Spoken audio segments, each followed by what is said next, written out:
Wheelchair होती, त्याच्यावर एक तरुण मुलगा बसला होता. त्याचे इथून दोन्ही हात तुटले होते आणि एक पाय अर्धा तुटला होता. कशाला आलाय आपल्याकडे, काहीतरी कामासाठी आला असेल. त्याचा बाप रडत होता. तो मला म्हणलं ह्याला काय मदत पाहिजे. बोले नाही, जिकडे त्याला ज्या कंपनीमध्ये काम करत होता त्याला विजेचा करंट लागला आणि त्याचे दोन्ही हात गेले आणि एक अर्धा पाय गेला.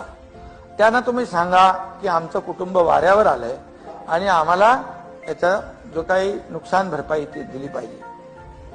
अध्यक्ष महोदय, तो त्याचे वडील अक्षरशः अशा परिस्थितीमध्ये होते. त्याचा तरुण मुलगा होता. मी मुख्यमंत्री सहायता निधीच्या अधिकाऱ्याला बोलवलं. त्याला बोललो ये तुझं पासबुक चेकबुक घेऊन ये. तो म्हणाला काय करायचंय. म्हणलं 5 लाखाचा चेक याला द्यायचा आहे. बोले याचं कागदपत्र हे ते भरायला